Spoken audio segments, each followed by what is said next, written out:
Hey, what's up, fellas? How you doing, man? Antonelli here.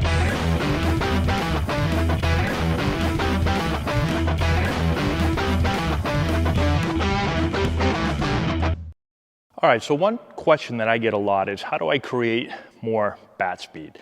And one of the easiest ways to create more bat speed is to have your body work in a better sequence. So what I mean by a better sequence is essentially your lower body, as your swing begins, your leg's gonna start to turn and your upper body and your barrel are gonna start to work back behind that leg. So my leg starts to turn forward, my upper body, my barrel start to turn back. And there's this stretch or separation that is created between our upper body and our lower body.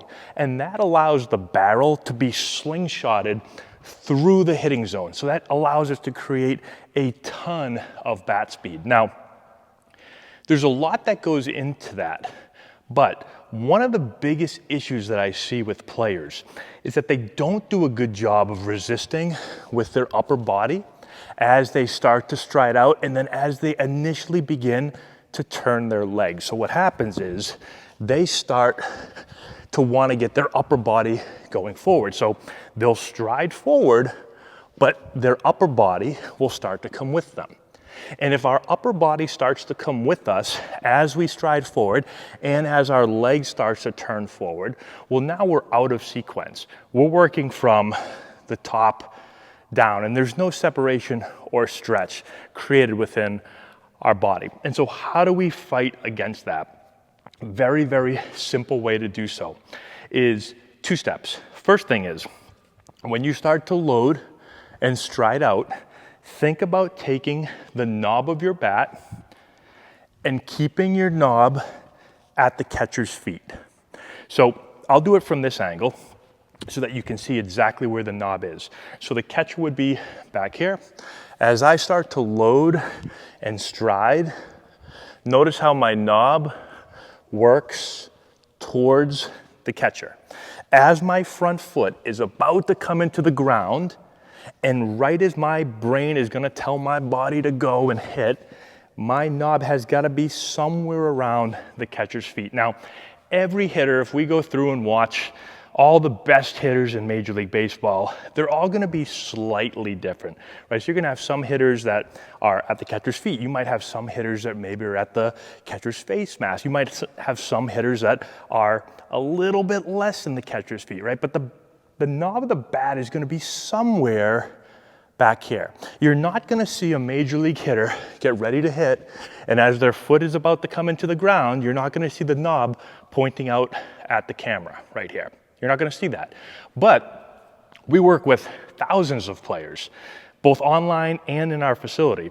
And a lot of players will show up and you'll see all types of stuff, but you'll see a ton of players where this knob is pointed somewhere around here when they want to launch the swing. And it's got to get, we call it pulled back here. So you've got to feel resisting with your upper body. My upper body should resist as I start to stride out. And then as my leg begins to turn, I still feel that little bit of resistance. And then my barrel is turned and released into the ball. So think about simple. Keep the knob towards the catcher's feet. The other thing you can think about is this top hand. I'm a righty, so think about your top hand and your top arm. Think about keeping that arm behind your hands. So knob to the catcher's feet, arm behind my hands. Same thing. If you go watch a bunch of major league players, elite players, you're gonna see this arm sometimes will be slightly below the hands, slightly above the hands, but you're never gonna see this. You're never gonna see them go to launch their swing and look like this. Yet you'll see this a lot when you watch youth players that are struggling. So those are 2 easy things. Knob at the catcher's feet, arm behind the hands.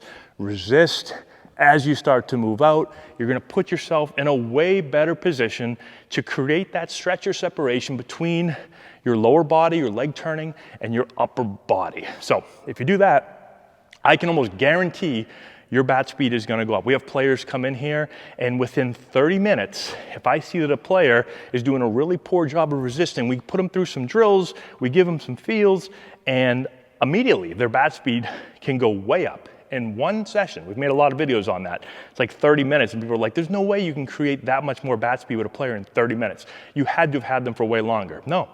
Some players it takes longer, but there's a lot of players, depending on their swing, if they're one of these players right here, we just get them back into this position, and all of a sudden their body starts to work better. So hopefully that helps you out. If you want to get even more in depth on not just this, but all areas of hitting, click the link in the description box down below. We have our Building the Elite Swing course. We have a bunch of other courses as well. If you want to check those out, get more in depth, go down and click that link. That's all we have. Thanks for watching. Subscribe to the channel, hit the notification bell, give it a thumbs up, all that good stuff. We'll talk to you later.